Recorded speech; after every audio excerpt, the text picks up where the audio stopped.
formales es una realidad para la mayoría de los microempresarios en el país. Solo alrededor del 20% de las microempresas tiene acceso a créditos bancarios, mientras que el restante 80% se ve obligado a recurrir a fuentes informales de financiamiento.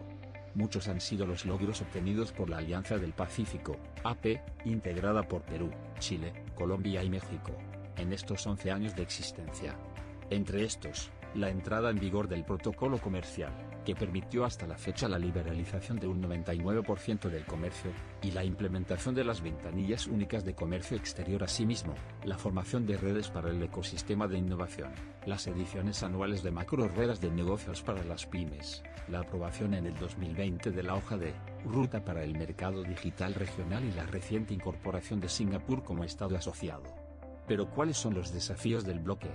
Los principales desafíos que tiene la Alianza del Pacífico son incrementar el comercio intraalianza y aumentar el uso del protocolo comercial, ya que, según un estudio realizado en el 2022, se identificó que solo el 10% del comercio intrarregional se realiza a través de este protocolo. Otro desafío es aumentar la participación del sector privado y el rol del Consejo Empresarial de la AP, dado que los empresarios son los principales beneficiarios. El comercio entre los 4 países de la AP es aún muy bajo. El intercambio comercial, exportaciones e importaciones, supera los $1.300 millones. Tenemos un techo muy alto para seguir incrementando el uso del protocolo comercial, aumentar los flujos de negocios y la participación de las pymes, afirma.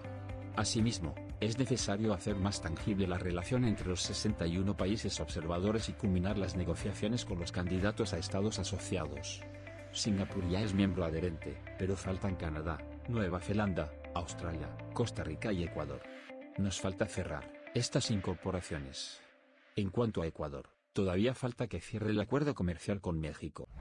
Pyme TV, el canal amigo de los emprendedores. Bien amigos, esta es una introducción que tiene que ver mucho con la entrevista que tendremos el día de hoy. Nos complace muchísimo tener en los estudios de Pyme TV a don Rodolfo Ojeda Medina. Él representa la Cámara de Comercio de Lima y preside, es presidente del gremio de la pequeña empresa.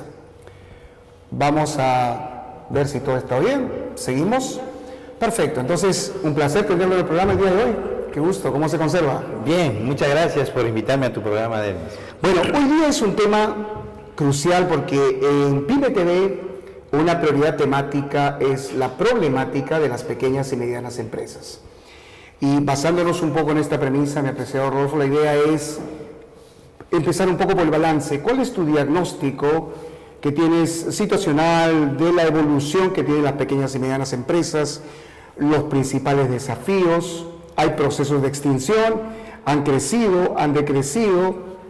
¿Qué mirada te da esta realidad? Bueno, mira, la realidad de las pymes en este momento es un poco complicada, ¿no? Porque tenemos una informalidad del 80%, ¿no? Entonces, este número de 80% no ayuda mucho en el desarrollo del país, ¿no? Entonces, los frentes que nosotros, por ejemplo, en el gremio de la pequeña empresa estamos trabajando fuerte es, por ejemplo, el mercado, conseguir mercados internos y externos. Lo que pedimos es que el gobierno sea un facilitador para las pequeñas empresas, ¿no? Entonces, ¿cómo nos puede apoyar, por ejemplo, en el mercado interno? Con este programa, ¿no?, que es Compras a mi Perú, ¿no?, en el cual está comprometiendo el Estado el 40% de las compras que tiene el Estado, el 40% dedicado a las pequeñas y medianas empresas, a las pymes. Ese es el objetivo en términos de la política que busca estimular. Así es. El desarrollo comercial y económico. Pero eso no pasa en la práctica, mi estimado Rodolfo. Sí, o sea, sí. eso es letra muerta. Así es. Lo que tenemos son pequeñas y medianas empresas que miran a un Estado que tiene la insolencia del Estado de mirarlas con ese desprecio histórico, de ningunearlas y no darse cuenta del peso que tienen en el desarrollo económico las pequeñas y medianas empresas. La pregunta es, ¿cómo logran ustedes buscar reforzar la importancia del Estado como una Cámara de Comercio de Lima en función a esta extinción indetenible de pequeñas y medianas empresas que están muriendo, que están quedando fuera, salen del mercado, Así es. tenemos otros desafíos. ¿Qué están haciendo ustedes en la Cámara en este sentido? Bueno, es muy cierto lo que dices, ¿no? Realmente, históricamente, las pymes no han sido valoradas. Y mira, te doy un dato, o sea, las pymes tienen una participación en el PBI, ¿no es cierto?, del país, en un 21-23%. O sea, estamos hablando de casi de la cuarta parte de la producción de todo el país. Entonces, el Estado debería de tomarnos a nosotros como aliados, porque el fin de las pymes y de las pequeñas y medianas empresas es una lucha frontal contra la pobreza. Nosotros somos los que generamos puestos de trabajo. O sea, ahorita, por ejemplo, existe en el país 3.100.000 pequeñas y medianas empresas. 3.100.000 pequeñas y medianas empresas, ¿ok? Es una estadística interesante. Claro, que dan trabajo aproximadamente a entre 10 y 12 millones de peruanos. O sea, ¿no te parece que es impresionante? Lógico. Entonces, ¿qué debe hacer el Estado? El Estado lo que tiene que dar es facilidades para que el empresario, el pequeño empresario se desarrolle porque está generando puestos de trabajo. No complicarle la vida. Y además de eso, los empresarios no necesitamos bonos. Los empresarios saben generar riqueza, eso es su habilidad. Pero ¿por qué el Estado se mueve tan torpemente con las pequeñas y medianas empresas? O sea, ¿qué pasa, Rodolfo? Porque esto es una impotencia en los pequeños y medianos empresarios que sienten ese abandono. Por supuesto. Mira, yo he tenido oportunidad como presidente del gremio de la pequeña empresa de ir, y estoy en una comisión en el Congreso. He tenido oportunidad de ir al Ministerio de la Producción, al Ministerio de Economía y conversar con los políticos. Y la verdad es que no conocen el tema. No conocen el tema porque no han, o sea, un congresista no ha vendido nunca, no ha tenido, digamos, ni idea cómo constituir una empresa. Por supuesto. Entonces, ¿cómo va a hablar de un tema que no conoce? Pero con esa orfandad, que de verdad es imperdonable, que teniendo esta clase de actores políticos en el poder, ¿qué le espera a las pequeñas y medianas empresas? Mira, lo que estamos haciendo nosotros como gremio es salir de nuestro ámbito de trabajo y comenzar a entrar en temas políticos. Los empresarios no somos políticos, pero nos estamos obligando a conectarnos con ellos porque tenemos que luchar por esas leyes o normas por el bien del país. O sea, el tema de formalización, si el congresista, digamos, el político no conoce ese tema, entonces tenemos que orientarlo, capacitarlo, instruirlo sobre esos temas para que tenga más o menos. Eso es lo que hemos estado haciendo todo este tiempo. O sea, nos hemos dado cuenta que muchos de los políticos no conocen ese tema, hemos tenido que estarles explicando el ABC de la parte empresarial. Pero esto realmente es alarmante porque si tenemos políticos con poder e iletrados en este tema, es fácil deducir lo que le espera en términos del mañana a las pequeñas y medianas empresas con esa tutela del poder político en el ejercicio. O sea, ¿qué viene? ¿Qué va a pasar? Claro, ese es un gran problema. Por eso una de las cosas que, digamos, puede pasar con los empresarios es que tengan una representación, que sería lo ideal, ¿no? Para poder de repente encaminar todos estos proyectos en mejora de la formación económica de nuestro país. Y trabajar, por ejemplo, en proyectos que tengan que tener, digamos, políticas de Estado a largo plazo. O sea, tenemos que hacer políticas de Estado al año 2050. Por ejemplo, industrializar, por ejemplo, la economía, las pymes. El tema de exportación, facilidades, el tema de la formalización, que la SUNAT, por ejemplo, no tiene que ser draconiana, o sea, no tiene que venir y multar, o sea, tiene que capacitar primero. O sea, al pequeño empresario lo multan por ignorancia. No conoce el tema. Es correcto. Entonces, lamentablemente, le ponen una multa y prácticamente lo mandan a la quiebra. Por eso es que la mortandad en las pymes es altísima. De cada 10 empresas, el primer año 8 mueren. Imagínate, de 10 empresas... Esto es un dato importante. De cada 10 empresas pequeñas que se constituyen o medianas, 8 mueren. Solo 2 sobreviven. 2 sobreviven. Y de esas 2 que llegan, por ejemplo, al 5.º año, llega, por ejemplo, solamente una. Al décimo año solamente una sobrevive. O sea, la mortandad... ¿Y cuáles son las causas de esa tasa de mortandad que ustedes ya han podido investigar y determinar? Primero, que el empresario no tiene la convicción de ser empresario. Acá en el país, el emprendimiento es por necesidad. Esta es una pregunta interesante. ¿El empresario no la tiene clara? No la tiene clara. ¿Y eso qué significa? ¿Cuáles son las taras o los déficits que explican por qué razón que no la tiene Mira, clara? el empresario en el Perú ¿Es muy desordenado? no tiene conocimientos, por ejemplo, de finanzas, no tiene conocimientos de marketing. Él cree que de repente porque va, no sé, prepara alguna cosa artesanalmente, ya mañana se va a volver empresario. Pero dime, ¿no debería el Estado orientarlo? Por supuesto. ¿No lo capacita? No lo capacita. O sea, el Estado lo que tiene que hacer es capacitar, poner programas de emprendimiento que hagan entender a los Este es un empresarios. dato vital. Usted se constituye como un pequeño o mediano empresario. Tiene un capital producto de la manera como lo gestionó. Pequeño capital, una herencia, un préstamo o lo que fuera. Usted empieza y el Estado lo deja para que usted solito corra y se exponga a todas las adversidades que incluye la constitución de empresa. Eso no está diciendo que simplemente esto es una carrera suicida. Suicida, así es. Mira, yo te soy franco, soy empresario y he pasado toda esa travesía. En el país, la formación que tienen las universidades, los institutos, no es de emprendimiento, es de conocimiento. Estamos con una educación industrial. ¿Cómo diferencias el emprendimiento del conocimiento para el caso específico de poder formar una empresa? Mira, emprendimiento es mucha gente que ha perdido su trabajo, entonces de repente va a lo más fácil, ¿no? Prepara tortas, prepara cosas y ya le va bien y cree que por eso ya mañana va a ser empresario. Y no es así. Digamos, eso puede ser un emprendimiento. Volverse empresario es otro nivel, es otro paso. Para volverte tú empresario necesitas adquirir conocimientos de finanzas, tienes que saber un poco sobre costos.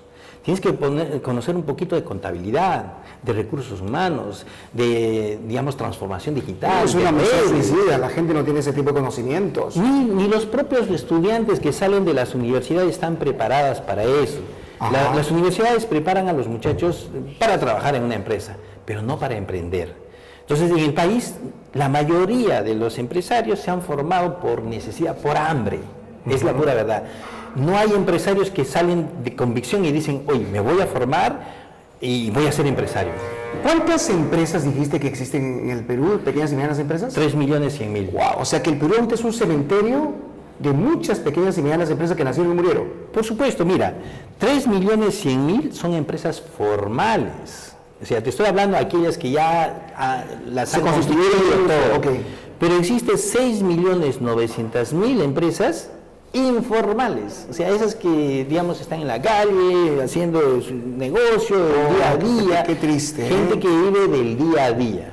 Qué triste, ¿verdad? Y entonces, esas personas que ahorita tienen un negocio informal, no les puede, es un tema de eso. No está en la órbita de prioridades del Estado, definitivamente que no. Así es. Ahora, ¿qué ocurre en otros países? ¿Cómo fortalecen a sus pequeñas y medianas empresas? Mira, de lo que he visto yo, de lo que he podido salir al extranjero y ver en otros países, he visto que el Estado tiene una participación activa, no dando dinero, sino siendo un facilitador.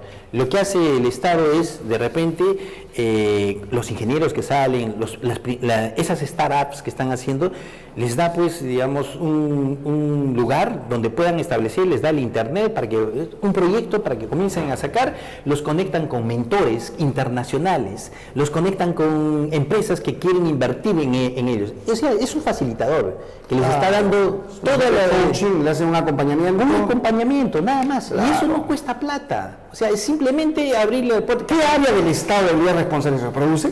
Produce, claro. O sea, produce podría tener un soporte que debería ser para efectos de... Claro, promover o de repente... Pero ese tipo de conexión no se da, Rodolfo. Mira, idealmente tendría que haber, pues, un ministerio dedicado al tema... A las MIPES. Las MIPES. Eso es ideal, ¿no? Entonces, el día que tengamos un ministerio dedicado a ese tema de las MIPES, entonces se podrá difundir de mejor manera, por ejemplo, la capacitación que necesitan, el conocimiento que necesitan. Existe en el país lo que llamamos el enanismo empresarial. Mira, de esos 3.100.000 empresas que te digo, el 99.4% son micro y pequeñas empresas. Increíble. Solamente el 0.1% es mediana empresa y 0.4% es gran empresa. Entonces, la pregunta lógica es, ¿por qué esa micro y pequeña empresa no crece? ¿Sabes por qué no crece? Porque finalmente no tenemos ningún incentivo, no gano nada formalizándome. No ganan nada, no hay incentivos que puedan Es más, mira, lo peor que puede pasar es, te formalizas y entras en el radar de la SUNAT, de la municipalidad, el acoso institucional, el Estado estatal, pues la municipalidad te va a caer y defensa civil, después de tu letrero que debe estar bien colocado, dramático, o sea, SUNAFIL, SUNAFIL lo que te va a pedir es que estés constituido y ya que tengas a todo tu personal en planilla. Recién estás comenzando. Dios mío, esto que están ustedes escuchando, y creo que es una declaración sumamente crucial, porque desnuda la realidad de las pequeñas y medianas empresas. Y yo te felicito, Robo, porque esa investigación genera las alertas potentes de dónde está el fracaso del Estado en este importante rol de promover, de sostener, de impulsar a las pequeñas y medianas empresas. Claro. Es muy interesante lo que has dicho. Vamos a ir a una breve pausa comercial y regresamos. Estamos con Rodolfo Ojeda Medina, el expresidente del gremio de la pequeña empresa de la Cámara de Comercio de Lima.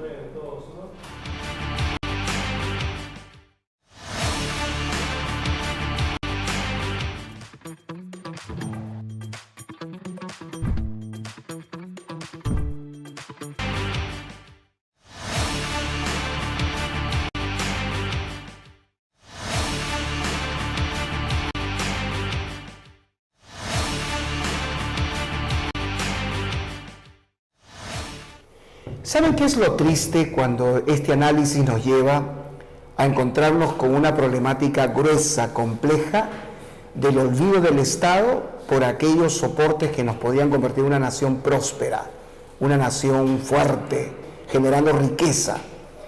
Dentro de ese diseño inteligente nacieron estos emprendimientos que muy bien hoy día, y yo felicito la presencia de Rodolfo Ojeda Medina en representación de la Cámara de Comercio de Lima y como presidente del gremio de la pequeña empresa, porque estamos identificando que estos problemas que realmente responden a cómo el Estado peruano está, pero realmente en una condición fatal, crítica.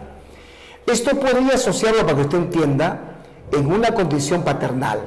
Es como si el padre se desentendiera de sus hijos, simplemente se dedica a fecundarlos, a crearlos, a procrearlos, y luego los abandona a su suerte. Vivan como papas, ¿no?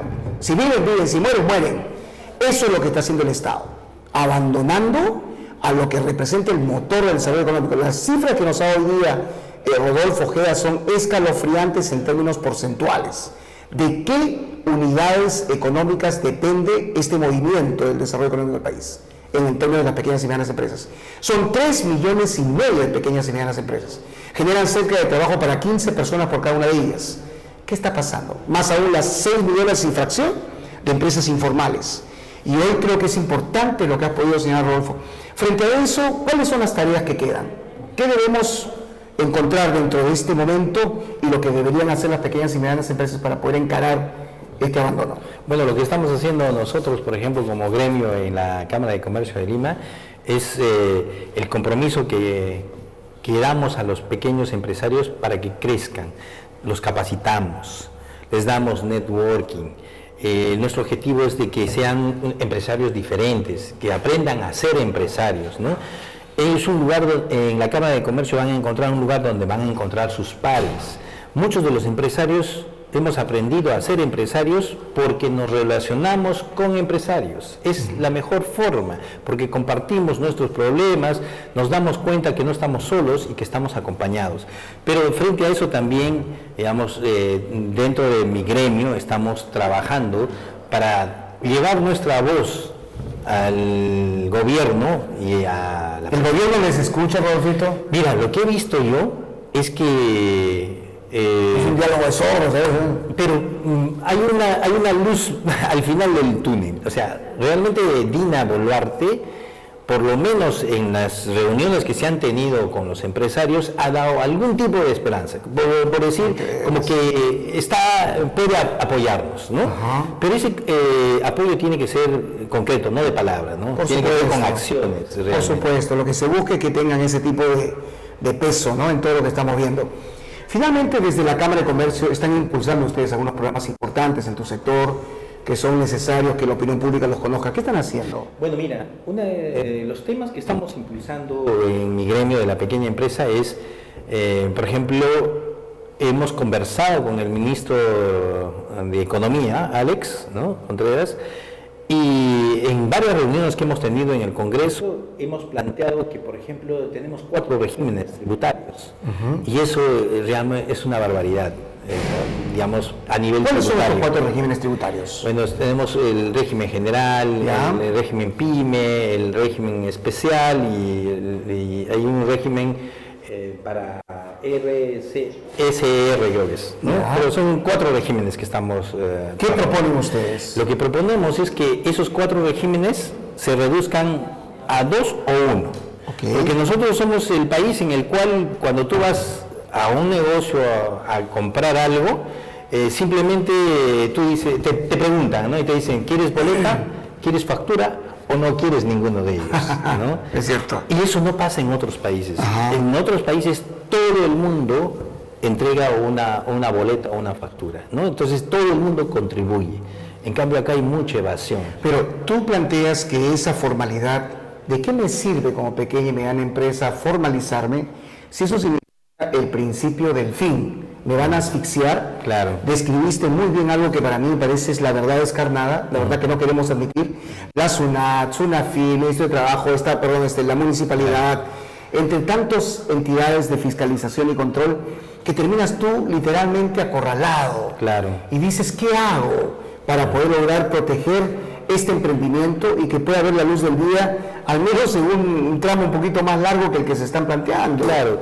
O sea, las pymes, por ejemplo, para formalizarse necesitan incentivos. Así es.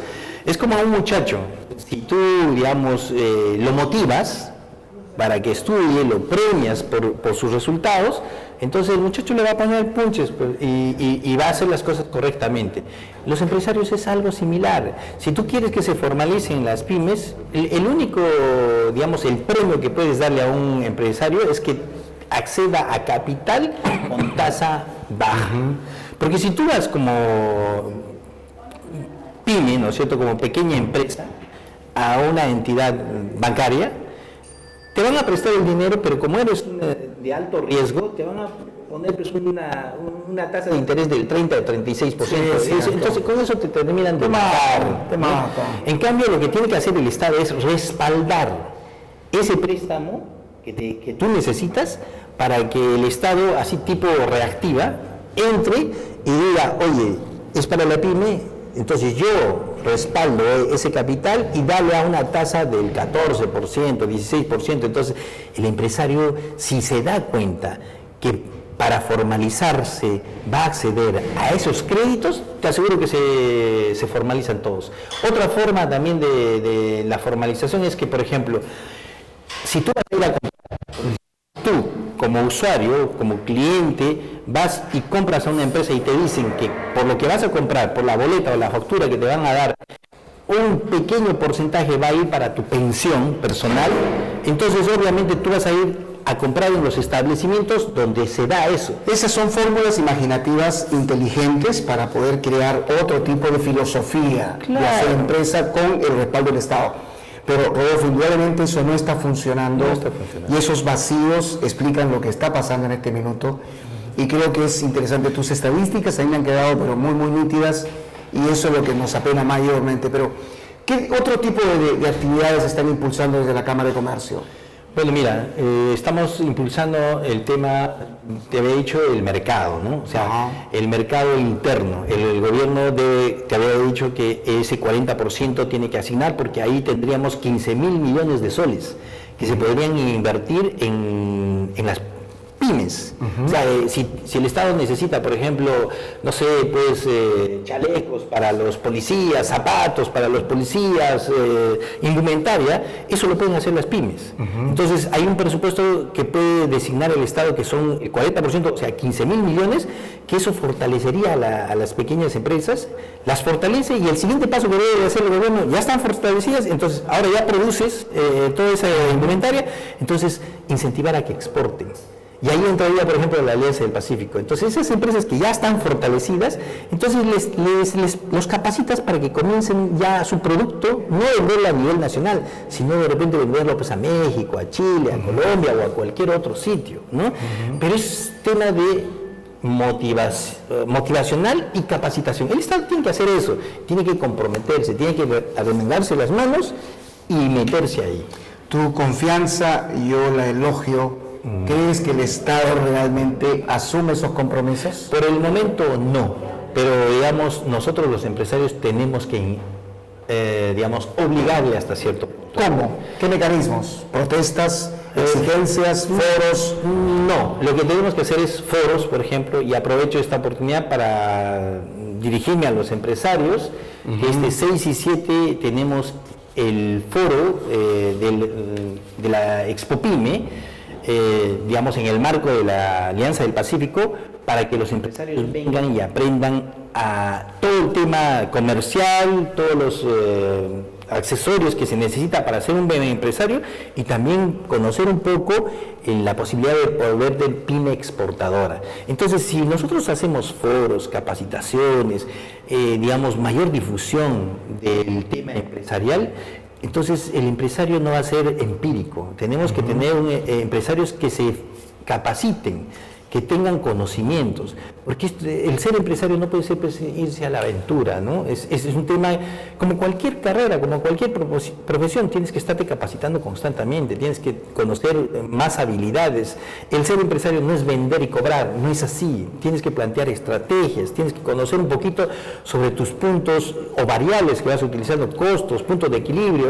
Muchos de los empresarios venden y no saben en qué situación están, tienen que saber rentabilidad, o sea, adquirir conocimiento. Por ejemplo, una incorporación de la academia podría funcionar mucho. Hay chicos que estudian en carreras de administración, de economía, dentro de su proceso para hacer sus prácticas preprofesionales, buscar un incentivo del Estado para que eso les pueda incrementar su puntaje para poder titularse, obtener sus beneficios académicos y poder convertirse en asesores por diferentes unidades de pequeñas y medianas empresas con el conocimiento que ellos han adquirido. Por supuesto, ahí el Estado podría, digamos, su labor de difusión, de capacitación, con eso ayudaría bastante.